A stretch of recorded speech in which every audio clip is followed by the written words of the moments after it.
उनके अनुसार चले तब तो वो तो चाहते हैं कि सब जीव घर चले। उनके यहाँ कोई अच्छा बुरा है ही नहीं, छोटा बड़ा गरीब अमीर कुछ नहीं।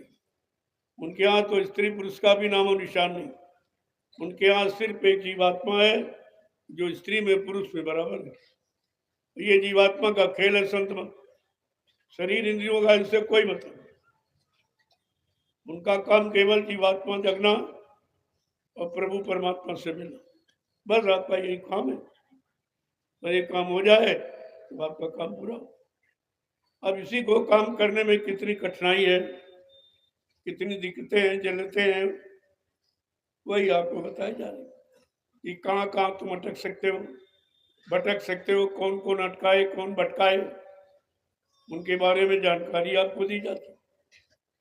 लेकिन तुम्हारे मन ने कभी सुना तो था नहीं, और तुम्हारे मन ने कभी ये किया भी नहीं, तो भी इतनी जल्दी समझ में भी नहीं आएगा। लेकिन अगर पढ़े रहोगे, लगे रहोगे, तो धीरे धीरे धीरे वचनों का असर हो जाए। जैसे पत्थर को पानी में डाल तो पिघलता तो नहीं है, लेकिन ठंडा रहता है, और बाहर वाला धूप में इतना गर्म हो जाता कि बैठने से तो जला देगा। पत्थर वो भी है, दोनों पत्थर, एक बाहर पड़ा है यानी सांसारिकता में, भोगों में पड़ा एक जीव, और एक जीव संतों की सरिता में, सत्संग गंगा में है, तो ठंडा है। और ये गर्म, इसमें काम की, क्रोध, लोभ, मोह की अग्नि जो हमेशा विवेक को और बुद्धि को जलाया करती, सच्चाई को हमेशा दाबती रहती है, उसका एक काम है। इसलिए कहा भाई अपने पर निगरानी करो, देखते रहो तुम्हारा मन जब से सत्संग में आया कितना सुधरा है, कितना गुरु बच्चों की तरफ मुड़ा है, कितना बच्चों को मानने लगा है, यानी मतलब उसको शंका संदेह भूल भ्रम नहीं रही, पूर्ण विश्वास हो गया। ये सब निगरानी आपको करनी चाहिए। जब निगरानी करते रहोगे तो वहां नींद कहाँ आएगी। लेकिन तुम सुनते भी कैसे बैठ जाते रुके भी, ऐसे रुके भी कैसे काम नहीं बनेगा। कहा जब भी सुमरन ध्यान भजन में बैठो तो 10-15 मिनट ऐसे ही बैठो, एकदम शांत मुद्रा में, ये अपने मन की निगरानी करो, ये कहाँ लगा है, बार बार कहाँ जाता है, इसकी पकड़ किसकी तरफ ज्यादा है, इसकी दोस्ती यारी कहाँ काम में है कि क्रोध में, कि लोभ मोह अहंकार इशारा में कहाँ कहाँ है। फिर धीरज से जब पकड़ में आ जाए तो एक प्रार्थना अंदर में बोलो, विवेक, जिस प्रार्थना वचनों से मन अपने गुनाहों को कबूल करे कि वास्तव में मैंने कुछ अच्छा किया ही नहीं, जो भी किया सब बुरा ही किया, इससे बुराया नहीं कुछ, लेकिन करने का तरीका और तरीके की शुरुआत है। अगर तरीका जान गए तो संसार में रहते हुए भी आपको कोई रोक टोक नहीं सकता है, आपके काम को कोई बंद नहीं कर सकता है, जबरदस्ती तुम्हें कोई फंसा नहीं सकता। लेकिन अगर ध्यान नहीं दिया कोई फंसा लेगा, और आज इसका कहना माने कल उसका मानोगे। कोई तीसरा काल किया तो बहुत अच्छे अच्छे जीव रखे वो चालाकी होशियारी वाले, जो सतगुरु दयाल के जीवों को मोड़ सके, ऐसे बहुत उनके आने थे। जरा सा नाटक चाटक दिखाया और तुम प्रभावित हो जाओ। सबसे बड़ा नाटक को चलो ठीक तुम्हारा सब सत्य है, लेकिन तुम हमारी जीवात्मा को जगा दीजिए, हम मान लेंगे तुम्हारा नाटक। बस वहीं से वो फेल हो जाए, वहीं से रुक जाएगा, समझ जाएगा अरे भाई नहीं नहीं यहाँ कुछ नहीं, केवल एक हो भाई चलो ठीक है तुम्हारा नाटक चाटक हम कहें गलत क्यों, जब तमाम लोग उसमें सहमत हैं तो भाई अच्छा होगा तभी तो लोग कर रहे हैं। लेकिन वो लोग ऐसे ही हैं जो उसी को पसंद करते, उनकी प्रवृत्ति, उनका भाव, उनकी पकड़ ऐसी ही। लेकिन तुम्हें अगर सचेत रहना, अपना काम करना, तो केवल ये पूछो अरे भाई ठीक सब काम तुम्हारा अच्छा है, तुम बहुत जानकार, बहुत बड़े विद्वान हो, ठीक है, लेकिन तुम हमारी जीवात्मा को जगा सकते हो, बस ठीक, तुरंत समझ में आ जाएगा। क्योंकि जीवात्मा जगाना ही कोई खेल थोड़ी है। ये तो वही करेगा जिसने जगाया है अपनी जीवात्मा, वो तुम्हारी भी जगा देगा। जिसने अपने काम को, लोगों को मार दिया, वो तुम्हारा भी मार देगा धीरे धीरे। जहां से मन खराब होता है वहीं पर लगाकर तुम्हारे मन को ठीक कर देगा, क्योंकि तुम्हारी इच्छा खत्म हो जाएगी। जान जाओगे अरे अरे बस इतना ही। दूसरी जगह तो फंस सकते हो, लेकिन यहाँ संतों के अनुभव करा देंगे और फंसने भी नहीं देंगे। दोनों काम तुम्हारे हो जाएंगे, आपको जानकारी भी करा देंगे और फंसोगे भी, फिर तुमको कोई नहीं फंस सकता।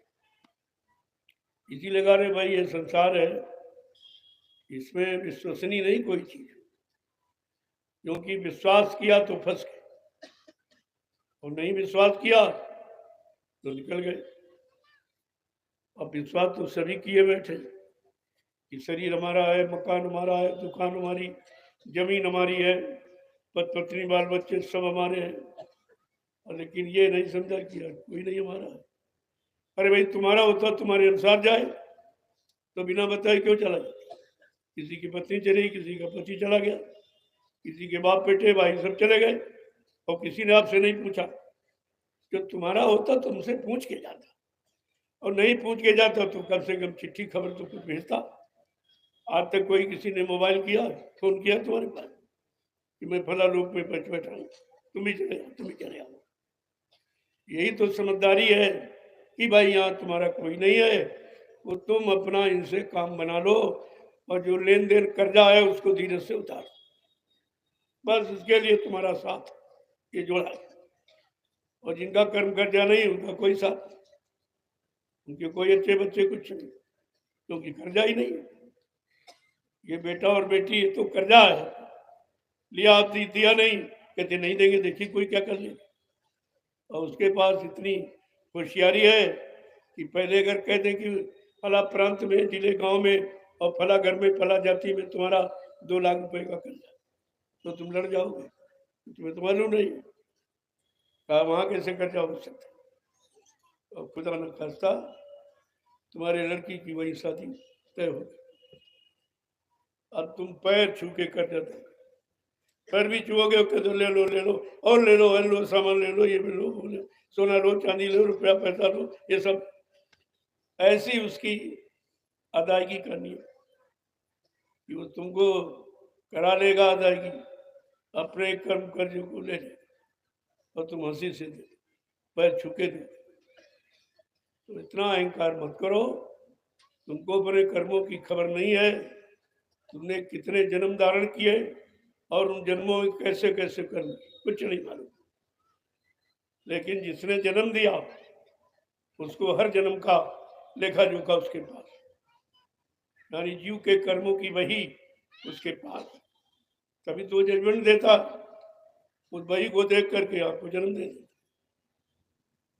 लेकिन कहा जब संतों की शरण में आप चले गए, उन्होंने जितना तुम्हारा कर्जा जितने जन्मों का था धीरे से सब उतार दिया, सब जला दिया अपनी नाम अग्नि के द्वारा। ये नामदान अग्नि है जो तुम्हारे संचित अनंत जन्मों के कर्मों को जला सकता और तुम्हारी जीवात्मा को जो अटकी भटकी है उसे जगाकर सही रास्ते पर खड़ा कर सकता और इसको इसके घर पहुंचा सकता। नामदान ये ताकत है, लेकिन अभी आप क्या जानो क्या शक्ति उसमें, तुम्हें इसके बारे में जानकारी नहीं है। जब नाम का सत्संग सुनोगे जान जाओगे, सारे काम आपके हो जाएंगे और वही चीज आपको दी जाएगी। जाग जाओ, उसमें आ जाओ, अपना अपना काम जल्दी से बनाओ और चलो यहाँ से। ये देश और ये मिट्टी के मकान तुम्हारे नहीं, और इन शरीरों के रिश्ते भी तुम्हारे नहीं, उनका भी शरीर तुम्हारे शरीर से बना, इसलिए मृत्यु तुम्हारे में भी और मृत्यु में भी। इस शरीर का अंत मृत्यु ही है। अगर तुम्हारे शरीर से जो जीव पैदा होगा वो मृत्यु के हवाले जरूर, क्योंकि तुम मरने वाले हो। ये मरने वाला बीज है, तो ये जितने पैदा होंगे सब मरेंगे। जब आपको ये जानकारी हो गई, अरे भाई सब मरेंगे, सब जाएंगे, यहाँ कोई नहीं रहेगा, तो ये सब किसके लिए आप करते हो? तो अपना काम करो जो तुम्हारे साथ है। ये दाम की कमाई कितनी कर लो, अरबों खरबों रुपए सोना चांदी इकट्ठा कर लो, लेकिन कुछ नहीं ले जा सकते। वो सब यही रखवा लेगा, कहेगा तुम्हारे देश में नंगे आए थे, पैदा हुए थे, और हम नंगा करके ही भेजेंगे और सब सामान अपना छीन लें। और ये रोज हो रहा, रोज आते का कोई लेके जा रहा कुछ, और एक दिन तुम भी जाओगे, तुम भी खाली हाथ चले जाओ। तो कम से कम सीख तो ले लो। तुम्हारे परिवार से, गांव मोहल्ले से कितने लोग रोज जा रहे हो, कोई कुछ नहीं लिए जा रहा। एक तो प्रैक्टिकल रोज देखते हो, खाली जा रहा बेचारा, और जो कहते थे हमारे हमारे, वही उसकी बेइज्जती करते। क्या बेइज्जती करके कि नंगा करके उसको जलाते। अगर नंगा करके किसी को जलाया जाए, इससे बड़ा अपमान क्या? ये सबसे बड़ा अपमान है, और एक दिन ये सब का होना। अगर ये सत्य समझ में आ जाए तो फिर कठिनता किसी में, और यही समझने में आप लापरवाही कर रहे हो। कहते नहीं नहीं भाई, ये मकान हमने बनाया, हमारा है, ये जमीन हमने खरीदी, हमारी है। लेकिन तुमने कहाँ से खरीदी? खरीदी लेकिन बनाई नहीं हो। ये जमीन को बनाने वाला तो कोई और है, और जिसने बनाया जमीन उसकी है, जिसने सूरज चांद बनाए वो उसकी है, या किसी के नहीं। और जिसने ये मानव योनि बनाई उसकी। तुम्हारा तो यहाँ कुछ है ही नहीं। लेकिन ये सत्य समझना बड़ा कठिन है। असली सत्य ये, लेकिन इसी को समझना कठिन है। और यही सत्संग है कि जिस दिन तुम्हारी समझ में सत्य आ जाए और सत्य का संग कर लो, तो सत्संग जान गया। सत्संग कोई कहानी बजाने, कोई किस्सा कहानी का नाम थोड़ी है। वो तो जगाने का एक तरीका जीवों को, भाई कैसे जगाए। हर चीज आप कान से सुनते हैं, तभी समझने की कोशिश करते हैं। इन कानों से जो सुनते हो, उसके अनुसार शरीर की व्यवस्था करते हो। अगर जीवात्मा के दिव्य कान से सुनने लगो, तो आत्मा की व्यवस्था करने लगो। दोनों की व्यवस्था, इधर भी है और उधर भी। इधर भी आंख कान नाक, और उधर भी आंख नाक। इधर दो है, उधर एक है। दो माने दुविधा। इधर जो काल माया ने बनाई व्यवस्था, वो दुविधा में। ये अच्छा भी सुनो, बुरा भी सुनो, इसीलिए दो कान दिए। दो आंख, अच्छा देखो बुरा देखो। दो पैर हैं, अच्छी जगह चल के जाओ, बुरी जगह। दो हाथ हैं, अच्छे करो बुरे। जब ये दुविधा में संसार की व्यवस्था को अपना लोगे, तो जो उसी के अनुसार करोगे, तो ये बस कर्मों की व्यवस्था है।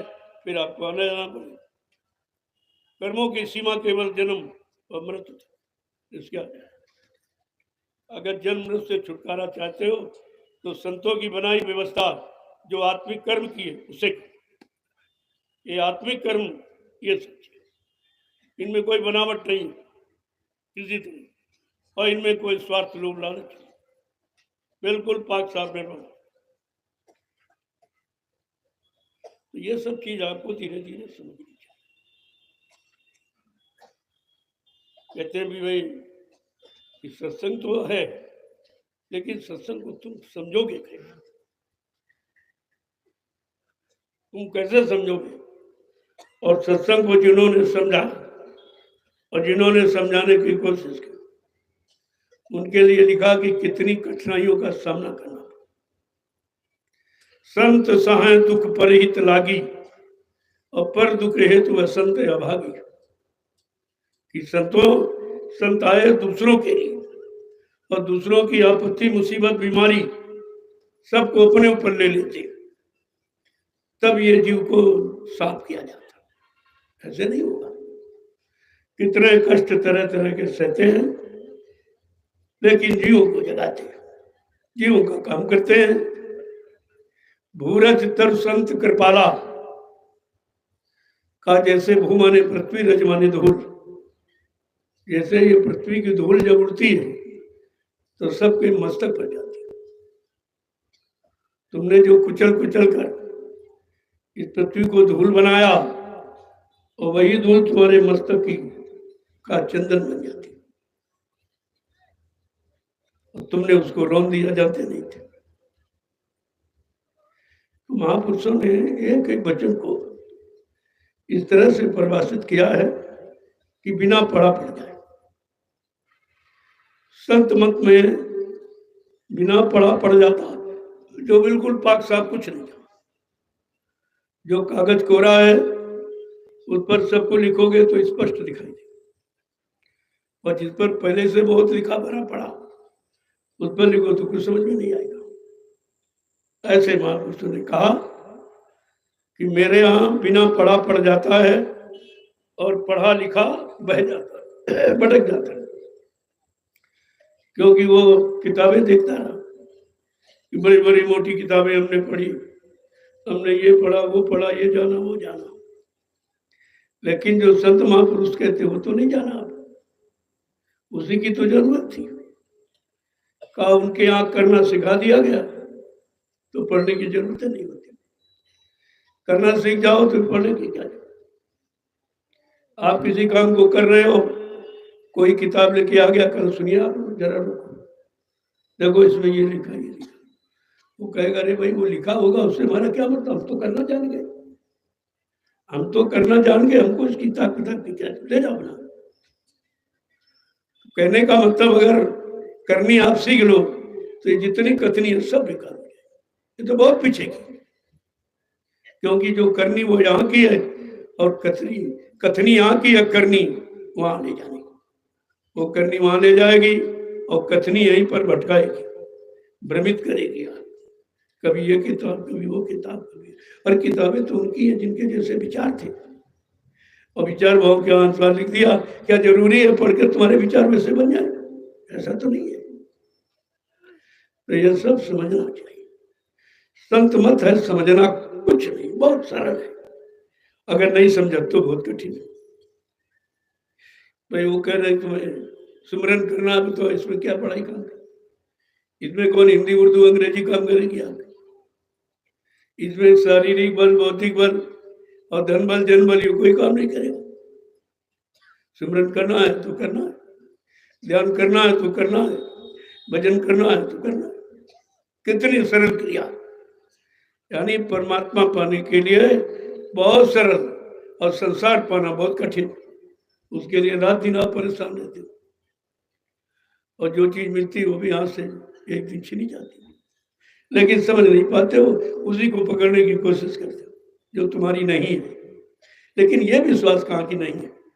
यही तो विश्वास आपको करना है कि जो तुम पकड़ने की कोशिश कर रहे हो वो तुम्हारी नहीं है, और जो तुम्हारी है उसको पकड़ने की जरूरत नहीं है।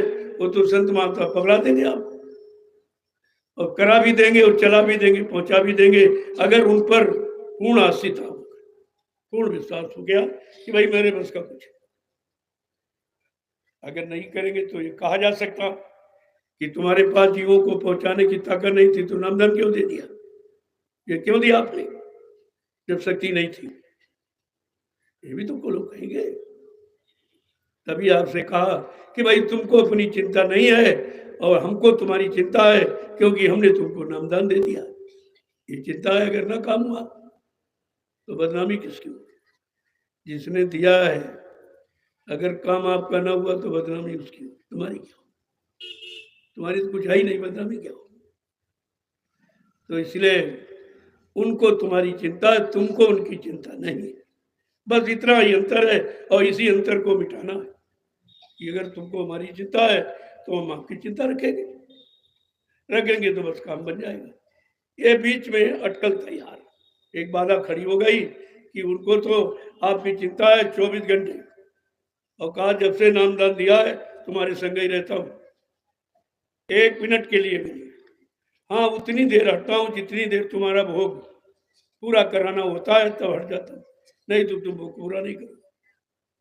अगर भोग पूरा नहीं कराया जाए तो फिर आपको आना पड़ेगा, इसलिए तुमको आना न पड़े और सहज सरलता में तुम्हारे भोग भी पूरा हो जाए, और ये सब तुम्हारे साथ रोज हो रहा, लेकिन तुम जान कुछ नहीं पा रहे। जैसे सपना देख रहे हो लेकिन तुम्हारे हाथ नहीं आता, ऐसे जागने में संतों की वाणी सुनते हो लेकिन हाथ कुछ नहीं लगती, क्योंकि आप विश्वास नहीं करते। ये सब चीज विश्वास की, और धीरे धीरे धीरे धीरे ये सब आपकी समझ, जो कुछ कहा जा रहा है ये सब तुम्हारे बनने के लिए, और जो कहा जाएगा वो भी तुम्हारे बनने। यहाँ बिगाड़ने का काम नहीं है, लेकिन अभी ये तुम कितना बिगड़ चुके हो, उनको देर लगेगी थोड़ा, उनको बनाने में थोड़ा सा देर लगेगी। इतनी दूर भाग गए हो तो वापिस आने में देर लगेगी। आप एक तो आए नहीं, आए और भाग गए, ये दूरी बढ़ गई। अब इनका वापिस आना बहुत मुश्किल है, क्यों निकाल ने अपनी चाल चला दी और आपको शरण से हटा दिया। अब तुम्हारा आना बड़ा मुश्किल है और नहीं आओगे और कहीं ये काम हो नहीं सकता। ये दरबार के सिवा ये स्वार्थी दुकानों पर आपका काम नहीं होगा। तो दरबार की महिमा आपने जानी नहीं, जबकि खोल के कहा गया दरबार में सच्चे सदगुरु के दुख दर्द मिटाए जाते हैं, दुनिया के सताए लोग जहां सीने से लगाए जाते हैं। देखिए कितनी बड़ी, आपके दुर्गुण को नहीं देगा, पापों को नहीं देगा, आपके नित्य के कर्मों की गंदगी को नहीं देगा और आपको हृदय से लगा लिया, अपना बना दिया। हृदय से लगाने का मतलब अपना, और यही सच्चा प्रेम है। ये निष्पाप है, इसमें कोई पाप, कोई स्वार्थ, कोई लोभ लालच नहीं, केवल सुधार नीति है। तुम्हें सुधारने के लिए, तुम्हारी कमी निकालने के लिए ये वैसा किया जाता है, क्योंकि वो जानते हैं कि कमी कैसे निकलेगी। उनको ये मालूम है कि भाई कमी, तरस और परस और मुख भंजन यही साधन है, इन्हीं से गंदगी निकाली जाती है और अपनी स्वस्थता उनमें पहुंचाई जाती है। लेकिन आप कैसे समझोगे जब तक सत्संगों में नहीं आओगे और वचनों को अपनाओगे नहीं और अपने ऊपर सब पर लागू करोगे। ये सबको इसकी जरूरत है और सबकी जरूरत पूरी करने आए हैं और हमारी भी करेंगे।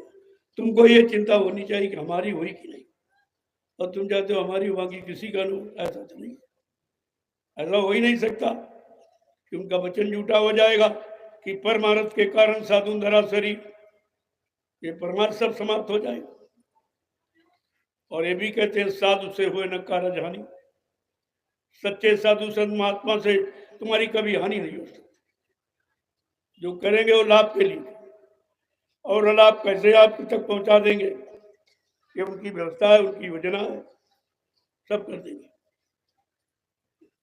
इसलिए आज आपने देखा एक अजीबोगरीब दृश्य देखा, रोटी और बेटी,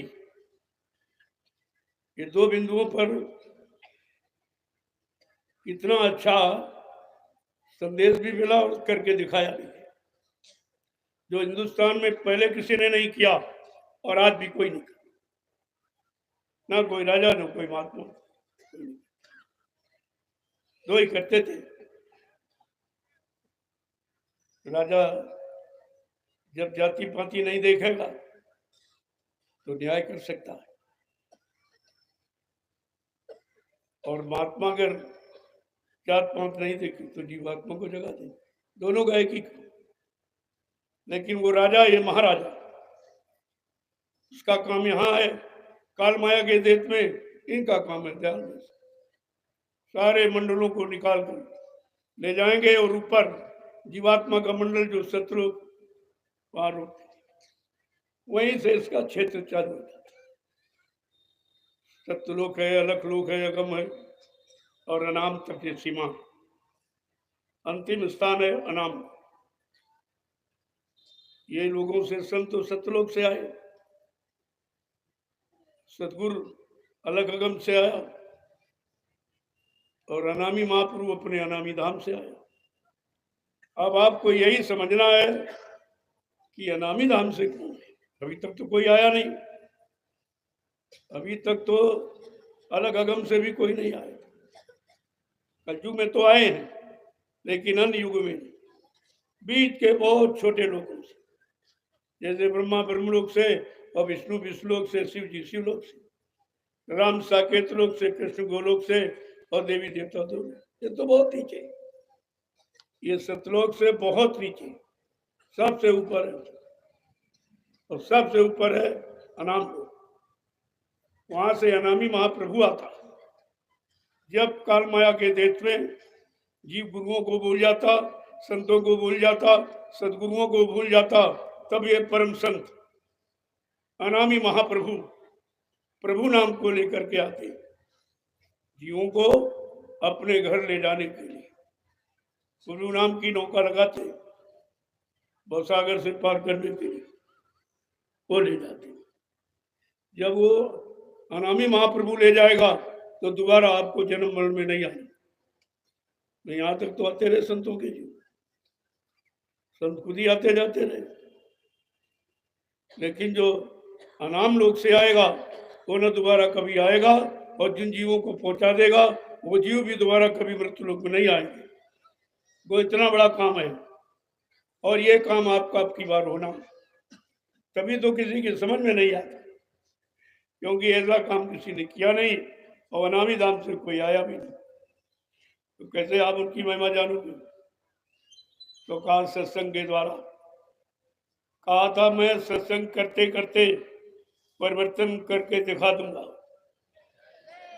सत्संग करते करते, और कोई काम नहीं सत्संग।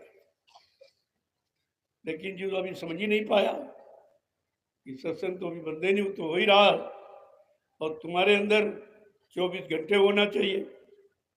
इन वचनों की उदेरबुन तो 24 घंटे हो, जिसे दुनियादारों की चर्चा 24 घंटे करते रहते, जिसे मन और खराब होता, अच्छा होता नहीं, राग द्वेष और बढ़ते रहते हैं, काम क्रोध लोगों को यानी मतलब उनको शक्ति मिलती रहती, वही काम आप 24 घंटे करते।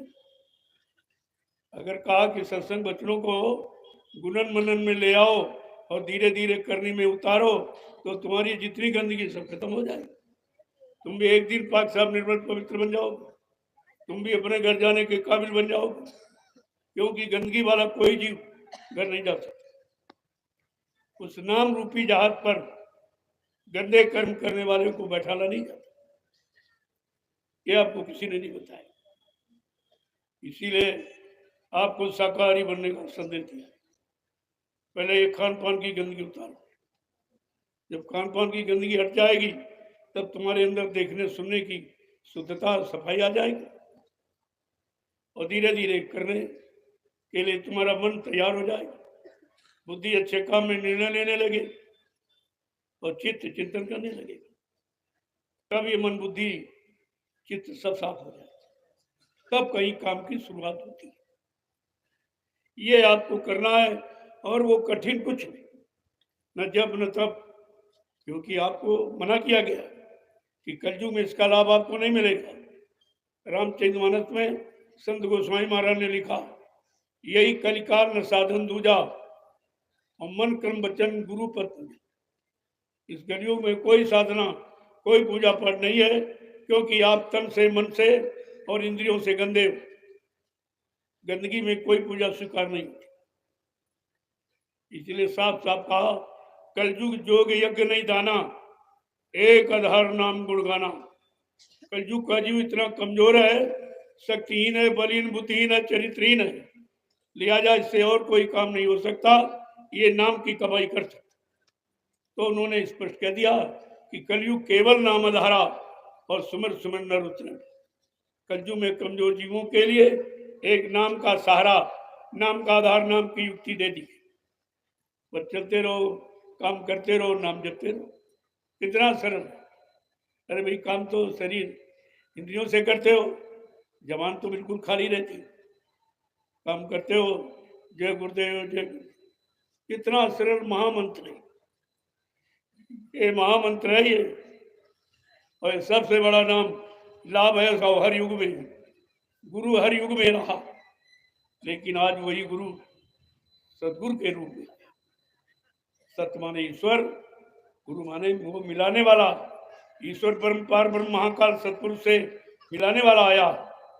और उस समय के गुरु केवल रात पाठ धन दौलत मान सम्मान यही पद पत्नी बाल बच्चे दिलाते थे, इसके अलावा आत्मा का जागरण नहीं करा सकते। आज तो आपके सामने आत्मा को जगाने की यानी युक्ति मिल गई, नाम का नाम बगैर मांगे, क्या आपने किसी ने मांगा था कि नामदान दे दीजिए? क्या तुम्हें मालूम था उनके पास क्या है, क्या देने आए? लेकिन ये सब काम उन्होंने अपनी इच्छा से, हम सब जी उसके काबिल नहीं थे, लेकिन फिर भी उन्होंने दया करके दे दिया, कुछ नहीं पूछा, कोई ट्रायल टेस्ट आपका नहीं दिया, ये भी नहीं कहा भाई तुम शाकाहारी सदाचारी ब्रह्मचारी हो कि नहीं हो, तुम पाक साफ निर्मल पवित्र हो कि नहीं हो, कि कुकर्मों से भरे हुए हो, इतनी गंदगी भरी, लेकिन कुछ नहीं पूछा। और आपको गोद में बिठा लिया और नामदान दे दिया, गोद में बिठाया। यहाँ माँ भी अपने बच्चे को अगर अपनी शरीर की हुई गंदगी में लिपटा पड़ा तो माँ भी बच्चे को गोदी नहीं लेती, जब तक पाक साफ यानी मार नहीं तब तक। लेकिन सदगुरु ने तो आपसे नहीं पूछा कितने कुंडल शराब पी के आए हो, कितने कुंडल मुर्गा मीट के खा के आए हो, कितने अंडे फोड़ के आए हो, कितने गर्भपात करके मासूम बच्चों की हत्या करके आए हो, कितनी चोरी डकैती और व्यभिचार उपचार करके आए, कुछ नहीं पूछा। आपको शरण में ले लिया, गोद में बैठा लिया और नामदान दे दिया। और उसी को आप नहीं समझ पाए हो, इसने ये काम किया जो कोई नहीं कर सकता, आप उसी को नहीं समझ पाए। चलो नहीं समझ पाए थे, कम से कम यही नहीं कहते कि मर के चले गए तो रिश्ते खत्म कर दिए।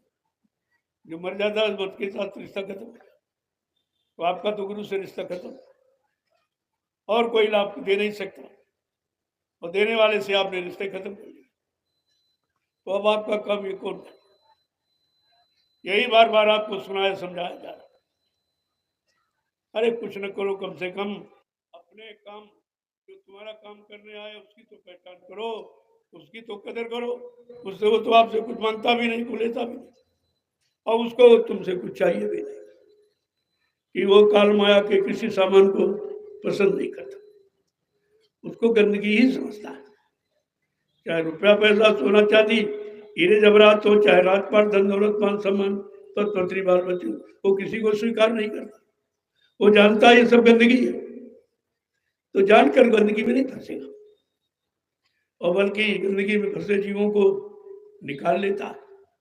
अगर अपना निकला हुआ न हो तो थोड़ी निकाल पाएगा, जो निकला हुआ वही निकालेगा, और उसकी आपको पहचान नहीं है अभी, क्यों आप सत्संग में समय नहीं दिया, आए और चले गए, आए चले गए। यहाँ भी आए तो मान सम्मान सामान ढूंढने लगे, और मिल गया तो बस भाग गए, चले गए। कितने आए कितने चले गए, और कितने आएंगे कितने और चले जाएंगे। मैंने पहले ही आपसे कहा, मुट्ठी भर लोग बचेंगे, मुट्ठी भर लोग बचेंगे जिनसे परिवर्तन होगा, और जो अपना स्वयं परिवर्तन कर लेंगे, वो मुट्ठी भर। अब वही तो तैयारी की जा रही, उसी का परीक्षण निरीक्षण किया जा रहा है। भाई वो मुट्ठी भर लोग कौन है, किनके द्वारा परिवर्तन होगा? क्या इन्होंने स्वतः अपने में कोई परिवर्तन किया है?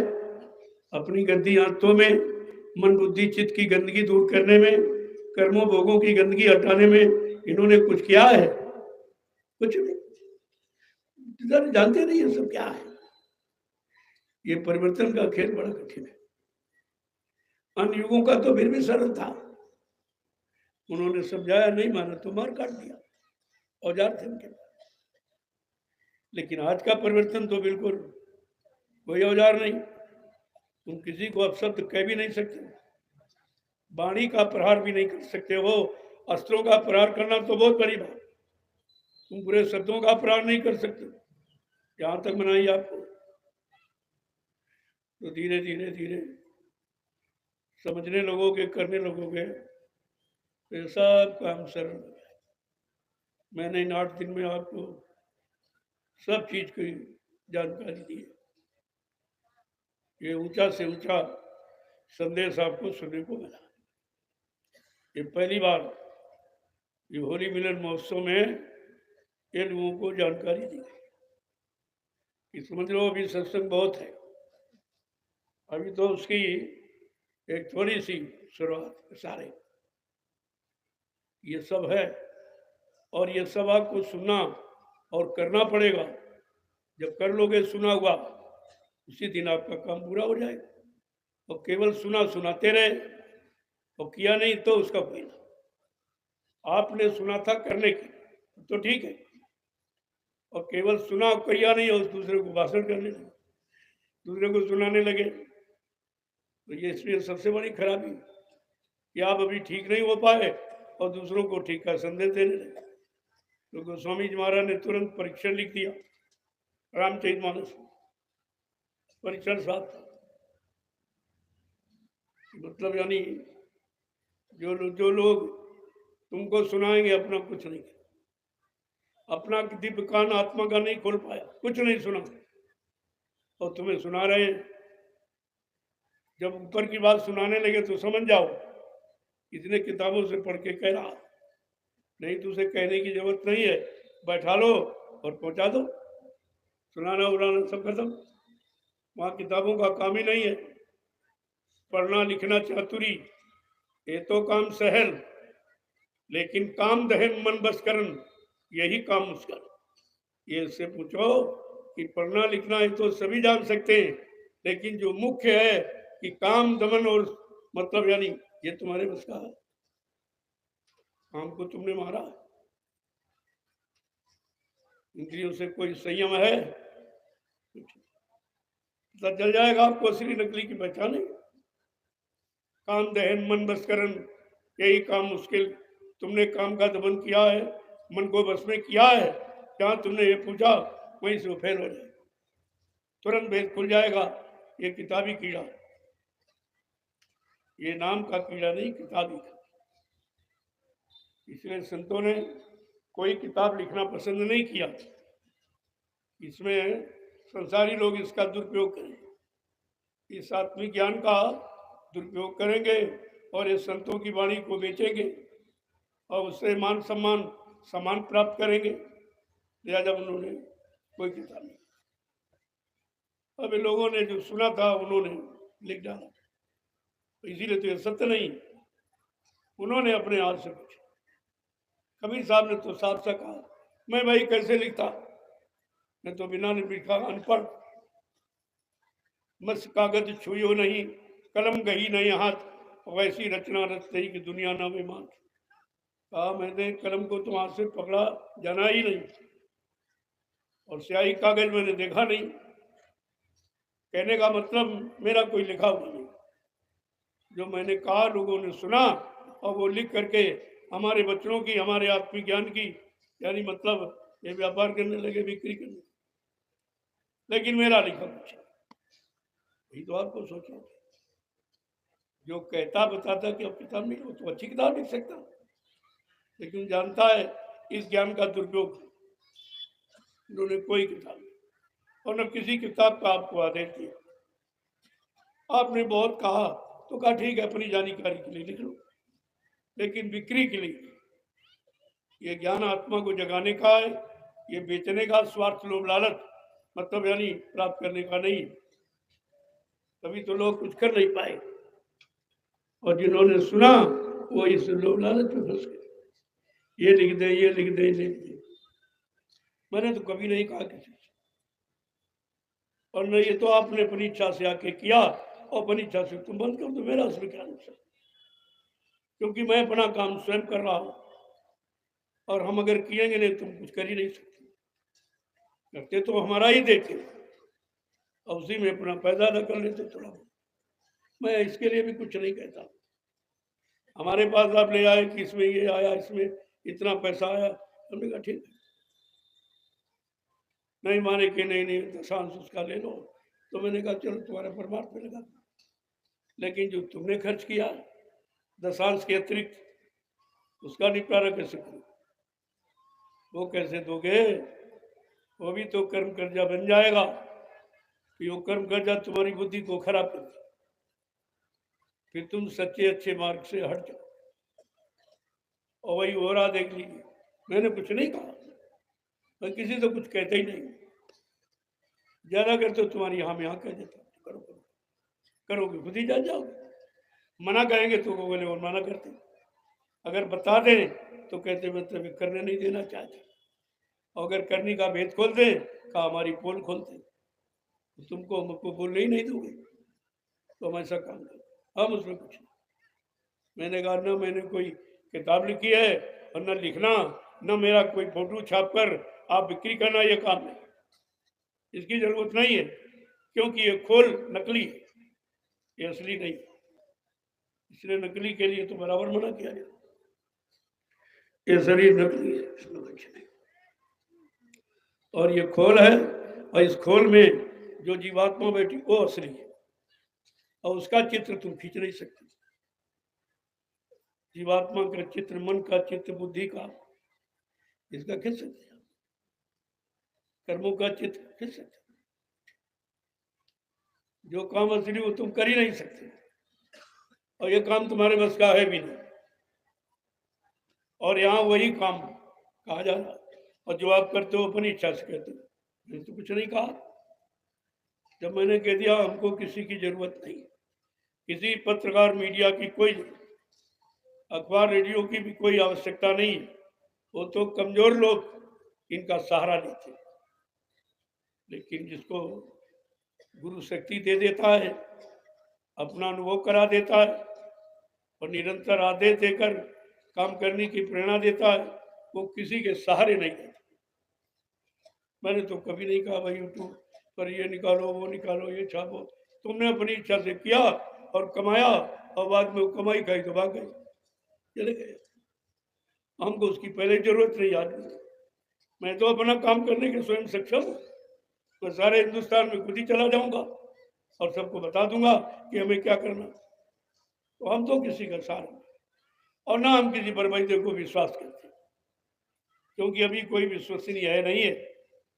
एक खेल आपके सामने किया गया मथुरा में, तब से पता चल गया कि किसी पर विश्वास मत करो। अभी कोई विश्वास वाला नहीं है। जब इनसे कोई काम लिया नहीं गया, और इनको तरह तरह का मान सम्मान और सामान, रुपया पैसा सब दिया, इनकी पारिवारिक सामाजिक परेशानी, दुख तकलीफों को दूर किया गया, और बदले में कुछ नहीं लिया गया, तब ये भाग गए। तो इन्हें वैसे भगोड़ों का भाई विश्वास नहीं। ठीक है, आए हो, काम करने लगोगे, धीरे धीरे तुम्हारा काम, तुम्हारी सेवाएं और तुम्हारी असलियत का परिचय दे देंगे, विश्वास हो। लेकिन बिना किए का विश्वास नहीं, तो ना मैं करता हूँ। ठीक है, आओ, आए हो, करो करो, अच्छी बात है। अच्छे काम को करना तो सबके लिए जरूरी है, लेकिन हम ये जानते हैं अच्छे सच्चे काम में तुम्हारा रुकना टिकना बहुत मुश्किल है, क्योंकि अभी स्वार्थ तुम्हारे अंदर भरा। जब तक तो कुछ मिलेगा नहीं, आप करोगे नहीं। तो जब मजदूर बन के आए हो, तो मजदूर कभी साधक नहीं होता, मजदूर कभी भक्त नहीं होता। ये तो आपको सोचना चाहिए।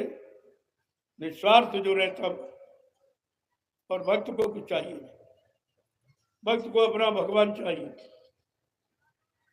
जैसे पत्नी को अपना पति चाहिए, बेटे को अपना बाप चाहिए, ऐसे भक्त को भगवान चाहिए, और शिष्य को अपना गुरु चाहिए।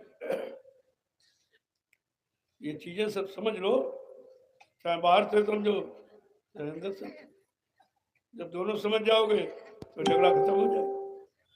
जहाँ समझ पैदा हो गई, पर फिर आपको कोई इधर उधर कर नहीं सकता, क्योंकि आप सब जान गए हो। जब तुम 60 साल में कुछ नहीं जान पाए, जो मथुरा में 10 जुलाई 1952 से 2012 ये 60 साल आपका सुनाया गया, समझाया गया, तब तुम्हारे पास कुछ नहीं रहा, और सब छोड़ के भाग गए। चलो, गुरु को छोड़ के चले जाते तो फिर वापस आ सकते थे, लेकिन ऐसा प्रचार उन्होंने कर दिया कि तुम्हारे रिश्ते खत्म। कहा तुम्हारा गुरु मर गया, तो रिश्ते खत्म हो गए। अब आप जाओगे तो कहाँ जाओ? अरे दुख तकलीफ आती थी, मुसीबत, तो गुरु से फरियाद करते थे। अब तो अभी सब खत्म, फरियाद किससे करो? तुम्हारा कितना काम खराब किया गया, और तुम उन खराब करने वालों को अब भी उन्हीं के पीछे दौड़। नहीं समझ में आ रहा? जो गुरु को नहीं बख्शता तो तुमको कैसे बख्श देगा? इस बात, तो गुरु से नहीं डरा तो तुमसे क्या डरेगा? गुरु को कुछ नहीं समझा, तुम्हें क्या समझा? और गुरु को लूट लिया तो तुम्हें तो लूटने में देर रहने लगी, और रोज लौट रहे। ये सेवा, ये चंदा, ये दो, वो दो, ये लूटना नहीं तो क्या है? अरे भाई, लेने के बदले कुछ दे रहे हो तब तो लेना तुम्हारा ठीक है, देना मेरा कुछ नहीं। तो तुम ये समझ ही नहीं पा रहे कि तुम्हारे जो तुमने दिया उससे तुम्हारा कोई सामान नहीं तैयार किया, कोई व्यवस्था आपकी नहीं बनाई गई, और सब इसे भोग विलास में खर्च करना। लेकिन वो समय आ रहा है, ये नहीं छोड़ा किसी को नहीं जाएगा, एक एक पाई का भुगतान करना। मैं तो कुछ नहीं कह रहा हूं, लेकिन मैं इनको सत्यता का इतना बोध करा दूंगा, सब जानकारी दे दूंगा, ये समय पर अपने आप अपनी सेवाएं मांग लेंगे, जबरदस्ती वसूल लेंगे, एक एक पाई इनकी नसों से वसूलेंगे। ये भी खिलौना समझते हो? अरे ये महापुरुष का काम है, ये खेल तमाशा नहीं है, ये अवतारी शक्तियों का काम नहीं है, ये समर्थ महापुरुष का, जो कभी भूमंडल पर आया ही नहीं। उसके जिसने चैलेंज किया, मेरे काम को कोई रोक ही नहीं सकता। अब बताइए बलवान कौन है? ना कोई रोक सकता, ना मेरा काम कोई कर सकता। यानी दोनों तरफ से इनको सिद्ध कर दिया, तुम नाकाम हो, तुम बेकार हो, तुम शक्तिहीन हो, तुम्हारे पास कुछ नहीं, मेरे काम को ना तुम रोक सकते हो, ना मेरा काम कर सकते हो। तो इतना कहने पर भी आपके समझ में अभी तो कुछ नहीं आया। और मैं रोज दोहराता हूँ कि आप नहीं समझ पाए, इसलिए तो दोहराता हूँ। अभी नहीं समझ पाए हो, अभी सच्चा अर्थ नहीं निकाल पाए हो, और अभी अच्छाई की तरफ चल नहीं पा रहे हो, इसीलिए बार बार दोहराया जाए, और नहीं आपको समझ आता। आज व्यवस्था बिगड़ गई, इतनी बिगड़ गई है कि लोगों को करने में शर्म नहीं आती, लेकिन अच्छे सच्चे लोगों को देखने में शर्म नहीं आती, लेकिन उनको करने में शर्म नहीं आती। तो कहते हैं कि देखा नहीं। ये पहले कहा गया था, सच्चे अच्छे ईमानदार लोग मुश्किल से जी पाएंगे, ऐसा माहौल वातावरण ये काल के जीव बना के तैयार कर, तभी तो आना पड़ेगा। अगर व्यवस्था नहीं बिगड़ी तो सुधारने आएगा कौन? और आपको परिचय भी दिया गया कि अवतार कैसी स्थिति में होता है कि जब जब हो धर्म की हानि, बाढ़े असुर अधम अभिमानी, तब तब प्रभु धर्म मनु शरीरा, हरे कृपानिधि सज्जन पीड़ा। तब तो मानव शरीर धारण करके आएंगे और सज्जनों की पीड़ा और दुख तकलीफ को हर लेंगे, दूर कर। तो लिखा पड़ी तुम्हारे घर में, क्या अभी कोई कसर है? मुसीबतों की, बीमारियों की, परेशानियों की, लड़ाई झगड़ों की, दुख तकलीफों की कोई कसर रह गई है? ये तो आने का समय है ही, और आगे आप पहचान ही नहीं पाए। तुम्हारे लिए आए, तुम्हें काम करना सिखाए, तुम्हें सुनाया समझाया, और फिर भी आपने समझ नहीं पाई, और सब यही चला। सारे धर्मशास्त्र यही कह रहे, गीता भी कह रही यदा यदा ही धर्मस्य ग्लानिर्भवति भारते अभ्युत्थानम धर्मस्य तदात्मानं सृजाम्यहम्। वो भी यही कह रही, जब जब धर्म की हानि, क्या धर्म कहीं दिखाई दे रहा? धर्म की जगह धर्म बढ़ रहा, पुण्य की जगह पाप बढ़ रहा, सत्य की जगह झूठ बढ़ रहा, हिफाजत रक्षा की तरह यानी तरफ सदी हिंसा और मारकाट बढ़ रही। तो सब उल्टा क्यों हो रहा? आपसे कराया ये जा रहा और फल ये दिया जा रहा, और फिर भी तुम्हारे अंदर समझ नहीं आ रही कि हम अच्छा करते तो खराब क्यों हो? हम धर्म पूजा पाठ कर रहे तो धर्मीय गायब क्यों हो गया? अधर्म क्यों बढ़ गया? तो विचार तो जब आओगे जब किसी विचारमान महापुरुष की शरण में जाओगे, तब तुम्हारे अंदर सुविचार पैदा होंगे, ऐसे नहीं होते। ये किताबें पढ़कर सुविचार आप नहीं पैदा कर सकते। ये जड़ स्थल यानी मतलब उरत मूरत और ये सब तीरथ पीरथ, इनसे कोई थोड़ी ज्ञान दे देते। ये बिना बोलने वाले तो ज्ञान दे देंगे? क्या पत्थर कभी बोलेगा? और इतना तुमको अज्ञान बनाया गया, सारे हिंदुस्तान में प्रचार कर दिया कि पत्थर में प्राण प्रतिष्ठा की जाएगी। कितना झूठ है! अरे पत्थर में कहीं प्राण चले जाएंगे? अगर प्राण आप डालना जान जाते तो अपने पूर्वजों को तुम मरने ही नहीं देते, समय प्राण देते। जो मर गया फौरन प्राण डाला, फिर जिंदा हो। कोई नहीं मरता है धरती में। कितनी अज्ञानता का पाठ पढ़ाया और अज्ञानता का लाभ उठाया, और तुम सब पढ़ लिख कर अज्ञानी बन के उसी को मान्यता दे लेना, प्राण प्रतिष्ठा हो जाए। प्राण प्रतिष्ठा हो गई। श्री राम बोले थे पत्थर वाले, कुछ कहा था तुमसे, और ना तुमने कुछ मांगा कि हमको सद्बुद्धि सद्ज्ञान दे दो, हम कम से कम सच्चाई अच्छाई को समझ तो सके, यही बुद्धि दे दो, और कुछ मत मांगते, यही मांगो। अगर ये तुम्हारी पूरी कर दे समझ लो, हाँ ठीक है, ठीक है, जिंदा चेतन है, कितना बेवकूफ बना है। अरबों खरबों की संपत्ति बर्बाद कर एक पत्थर को खड़ी करने पर, और इस पत्थर की जगह ना मालूम कितने गांव खड़े हो जाते, शहर बच जाते, और लोगों को आवास मिल जाता, लेकिन कुछ नहीं। यथा राजा तथा प्रजा, जैसे राजा वैसे तो प्रजा उसकी, न वो समझता न ये समझती, तो भाई परिणाम तो खराब होगा। जब कोई नहीं समझोगे तो परिणाम तो उसका बुरा होगा, और इतना बुरा होगा कि विनाश, विनाश में तो कुछ नहीं। इसलिए बात को समझो। मैं इशारे में इसलिए कह रहा हूं कि मेरा फर्ज, हर युग में महात्माओं का फर्ज रहा, अपने राजा को गलत रास्ते पर चलते देखा, ये जाने का प्रयास प्रयत्न देखा, तो फौरन उन्होंने रोका, ये काम ठीक नहीं, इसका फल अच्छा नहीं होगा, इसमें आपका अपमान हो जाएगा, और आपकी प्रजा का भी, और तुम्हारा नुकसान और प्रजा का नुकसान हो जाएगा। और नहीं, बिल्कुल नहीं मानोगे तो तुम्हारा विनाश, तुम्हारी प्रजा का भी विनाश हो जाएगा। ये तो इतिहास आपके सब बताते, पढ़ के देख लीजिए, और आज भी वही इतिहास कर चुका तैयार।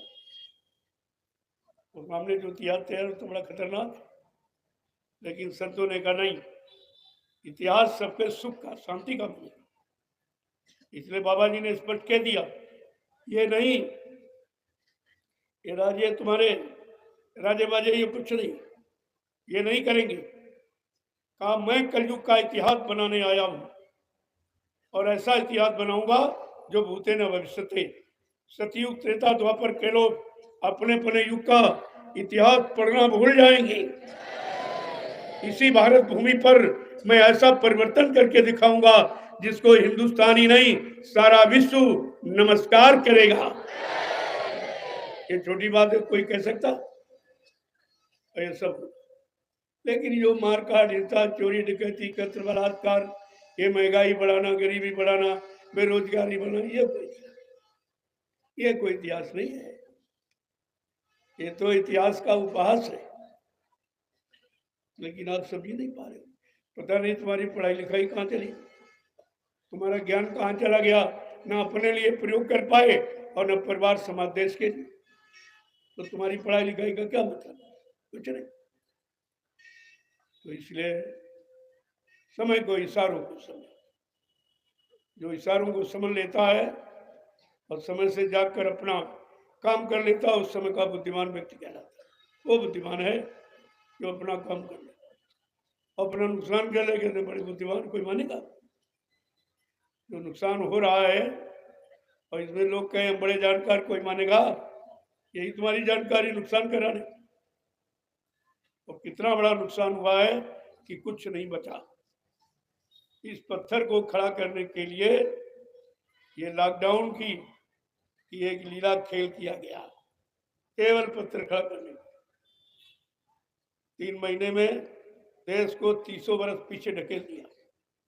अभी विकास नहीं कर सकता हिंदुस्तान, और निरंतर कर्जा लाद रहा। कर्जा वो जानता है कर्जा ले लेंगे तो भारत की प्रजा से वसूला जाएगा। मैंने वो जहां से ले रहा उसने कह रहा कि भारत की जनता के लिए ले रहा हूं, वो ये लिख के दे रहा, और तुमसे वसूला जाएगा, और तुम्हें पता भी नहीं है कि किस देश से कितना कर्जा लिया, क्यों लिया जा रहा, और तुमसे पूछा भी नहीं जा। जब प्रजातंत्र है तो प्रजातंत्र का मतलब कि प्रजा से कोई काम बगैर पूछे न किया जाए। राजा प्रजा का काम बगैर प्रजा से पूछे नहीं करे।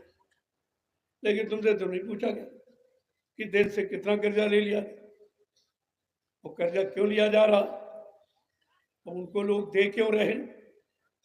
घाटे का सौदा कोई नहीं करता।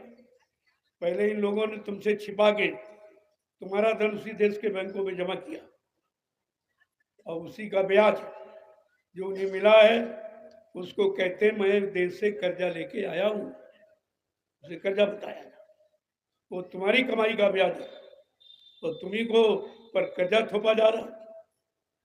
तो चारों तरफ से ही वार हो रहा और वैसा वार है जिससे तुम बेकार हो रहे हो। लेकिन महापुरुष सारा करके बताते तुम्हारी समझ में नहीं आता। और मैं तो ये समझ रहा हूँ कि समझ में क्यों नहीं आता, जो धर्मशास्त्रों ने कहा विनाश काले विपरीत बुद्धि, जब जिनका विनाश होने होगा उनकी बुद्धि विपरीत दिशा में कार्य करेगी, अच्छी सच्ची बात भले की बात उनकी समझ में नहीं आएगी, वही हो रहा। तो इस पर आप लोग थोड़ा विचार करें, क्योंकि आपकी किस्मत का परीक्षा फल का समय आ गया, उसे आपको बड़े गौर ख्याल से समझना चाहिए। नहीं समझोगे तो 5 साल के लिए फिर रोना पड़ेगा। एक दिन की गलती 5 साल सजा दिलाती है और तुम ये 70 साल से गलती करते चले जा रहे हो और समझ नहीं पा रहे हो, और मारे भी जा रहे हो और मार खा रहे हो फिर भी नहीं समझ, और जो मार रहा उसी की तरफ भाग रहे हो। कैसे तुम्हारी बुद्धि है जो अपना भला नहीं सोच पा रही, वो समाज देश का भला क्या करेगी? इतना तो विचार को करना ही चाहिए। मैंने तो सब इशारे कर दिए, मैं बार बार कुछ नहीं कहूंगा। हमारा कोई निजी स्वार्थ नहीं है, लेकिन महात्माओं ने सदैव अपने राजा का और अपनी देश की प्रजा का भला चाहा है, तो उन्होंने भलाई का संदेश जरूर दिया। तुम उसे बुराई का मारो तो वो बात आपकी अलग है, लेकिन महात्मा कभी किसी की बुराई करते ही नहीं। बुराई आपकी निकल जाए इसलिए बताते जरूर है। तो समय बहुत खराब है, बराबर कहा जा रहा है खराब हो रहा। और आपने भी एक छोटी सी घटना कोरोना काल की देखी थी, कितना समय खराब था। एक एक रोटी के टुकड़े के लिए तुम मोहताज हो गए। बंबई से पैदल भगा, गांव में रोटी मांग मांग के खाई, तब बेचारा अपने घर पहुंच पाया। इससे खराब और समय जनता के लिए क्या हो सकता। जिसको रोटी भी न मिले, रोटी के लिए तरस जाए, मांग मांग कर रोटी खा के किसी तरह अपने घर पहुंचा और फिर भूल गए, फिर भूल गए। ये तो जानकारी आपको रखनी चाहिए, तुम्हारे पर बीती है, लेकिन ये समझ नहीं सकता। ये समझने की बुद्धि इसकी खत्म हो चुकी। जिस बुद्धि से समझा जाता वो बुद्धि इसने नेताओं के हाथ गिरवी रख दी। 5 साल के लिए 5 साल के लिए गिरवी रख देते। जो चीज गिरवी रख दो उस पर कोई अधिकार नहीं आप बोले, जब तक उसकी पूरी कीमत अदा नहीं कर। इसी तरह से ये है, लेकिन पता नहीं भाई समझ में तो किसी क्या था, कोई तो कहता नहीं, ना कोई नेता ना कोई महात्मा, कोई नहीं। यही दो ही है। राजनीति व्यवस्था बिगड़ी तो नेताओं ने कुछ किया, नहीं किया तो उन्होंने बिगाड़ी। और धर्मनीति की व्यवस्था बिगड़ी तो महात्माओं ने कहा और नहीं कहा तो वो बिगाड़ने में शामिल है, यही माना जाए। और दोनों व्यवस्थाएं बिगड़ गई, पूर्णतया एकदम नष्ट हो चुकी। न राज्य में नीति है, न समाज परिवार में धर्म है, दोनों चीजें। और जिस राज्य में धर्म नहीं है, नीति नहीं है, वो राज्य कहते हैं शमशान है, शमशान की तरह। और ये दोनों चीजें आपके सामने, मैं तो आपसे बता रहा हूं, फिर भी तुम्हारी समझ में नहीं आ रहा। और नहीं समझोगे तो भाई तुम जानो, तुम ये नहीं कर सकते भाई किसी ने बताया। कोई तो बताने वाला होना चाहिए। कभी बीच की हानि नहीं होती। जब महाभारत शुरू हुआ तो कोई नहीं बोला, बड़े बड़े धर्मात्मा थे, इच्छा मृत्यु का वरदान लिए बैठे थे, लेकिन अच्छी सच्ची बात को नहीं कहा, नहीं कह पाए धर्म हित की बात। तो उस समय भी कहने वाला तो कोई ना कोई होना ही चाहिए। तो एक बीच था उस समय भी, वो था महात्मा विदुर।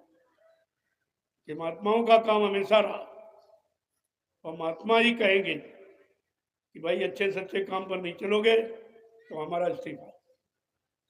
मैं मुझको जो आपने पद दिया महामंत्री का, मैं इस पद से इस्तीफा दे रहा हूँ, क्योंकि ये काम मेरी नीति में नहीं है। अधर्म, पाप और हिंसा ये मेरी नीति में नहीं है। लिहाजा मैं तो इसी महात्मा विदुर ने तो प्रयास किया था, और आज भी कोई नहीं कह रहा। बड़े बड़े आचार्य शंकराचार्य बैठे हुए हैं, लेकिन इस पर कोई विचार नहीं कर रहा कि देश की स्थिति क्या है। और अभी आपने एक झटका देखा कुदरत का, सब बेकार हो गए, सबकी बुद्धि बेकार हो गई, और धन और युक्ति कुछ काम नहीं आई, और करोड़ों एक झटके में चले गए, तो भी नहीं कोई बोल रहे। पता नहीं किस बात के शंकराचार्य भाई काहे क्यों। अच्छी सच्ची बात जब भारत की जनता को बता ही नहीं सकते हो, और अच्छी सच्ची बात अपने राजा को समझा नहीं सकते हो, और राजा अगर नहीं मानता है तो तुमको अपने पद से इस्तीफा देना चाहिए, तो कम से कम बदनामी से तो बच जाओगे। नहीं आगे आने वाला समय तुमको भी नहीं छोड़ेगा। तो मैं तो इसीलिए सबके हित की बात है, सब, और हमारा इसमें कोई स्वार्थ। मुझे तो प्रधानमंत्री मुख्यमंत्री बनना नहीं है। तो मैं सबके लिए कहता हूँ कि 60 साल में जो आपने पैमाना बुद्धि का बनाया कि सब कर्मचारी अधिकारी को रिटायर कर देते हो, और 60 साल में प्रजातंत्र के अनुसार सबको रिटायरमेंट ले लेना चाहिए। ये नहीं कर्मचारी अधिकारी को 60 साल में रिटायर करो और 65-70 साल के प्रधानमंत्री मुख्यमंत्री राष्ट्रपति की भर्ती करो, ये कौन सा नियम। प्रजातंत्र का तो कानून नहीं माना जाएगा। प्रजातंत्र का मतलब राजा प्रजा समान, जो कानून बने दोनों पालन करें, जो नियम बनाया जाए उस पर दोनों चले, तब तो प्रजातंत्र माना जाएगा। और कोई इस पर कुछ नहीं करा, मेरे सिवा कोई हिंदुस्तान में बोली नहीं कुछ। पता नहीं क्या डर भय हो गया। अरे भाई अच्छी सच्ची बात तुम नहीं करोगे तो कौन करे, तो तुम भी दोषी बन जाओगे। भीष्म पितामह गुरुद्रोणाचार्य कृपाचार्य की तरह तुम भी तो दोषी माने जाओगे कि तुमने क्यों नहीं कहा, तुम्हारे सामने क्या मजबूरी थी। तुम तो सबके थे और सबके लिए थे, लेकिन तुमने कुछ नहीं कहा, तो कोई कुछ नहीं कह रहा, ना कोई विपक्ष कुछ, सब खत्म। विपक्ष भी खत्म हो गया, वो भी नहीं बोलने के लायक कुछ भी, क्योंकि वो सब पहले कर चुके। तो ये कह रहा ना तुम चालू मेरी, ना तुम्हें चालू तेरी, क्योंकि तुम कहोगे तो मैं तुम्हारा बता दूंगा। अब बेचारे सब चुप हो गए। इनको पहले मौका दिया गया। कौन ऐसा नहीं जिसको उत्तर प्रदेश का मुख्यमंत्री नहीं बनाया गया। अब ये कौन से मुंह से कहेगा कि हमको फिर बना दीजिए। तो काम तो तुम्हारा देखा गया, ऐसा जान नहीं है। तो जब सब देख लिया गया है, सब देख चुके हो, देख कर तुम अनसुनी कर रहे हो, तो भाई तुमको भोगना पड़ेगा। तो यही अनसुनी आपने पहले की, तो मुसलमानों ने 350 वर्ष हिंदुओं पर राज किया ठोक कर, और यही कमी आपने फिर दोबारा की, तो मुट्ठी भर अंग्रेज आए, उन्होंने यानी भारत को 250 वर्ष गुलाम रखा बना के। उनके गुलाम हो, आज भी गुलाम हो, आज भी आप गुलामी को अपनाए हो। इसके लिए मुझे कहना पड़ा जब कोई नहीं बोला। मैंने कहा भाई वो जिम्मेदार पहले कह ले, उनकी जिम्मेदारी है, मुझे तो मेरी तो कोई जिम्मेदारी है नहीं। लेकिन मैंने देखा कोई नहीं कह रहा, तो हमें कहना पड़ा। अब कहते भाई ये बात तो किसी ने नहीं कही, तो आपको कहना चाहिए था, आप क्यों डरते थे। और मैंने कहा अगर भारतवासी हो तो भारतीयता आपको अपनानी पड़ेगी, नहीं तो तुमको कोई भारतवासी नहीं मानेगा। तो बनाने के लिए मैंने कहा है। खैर बहुत से विभागों में इन्होंने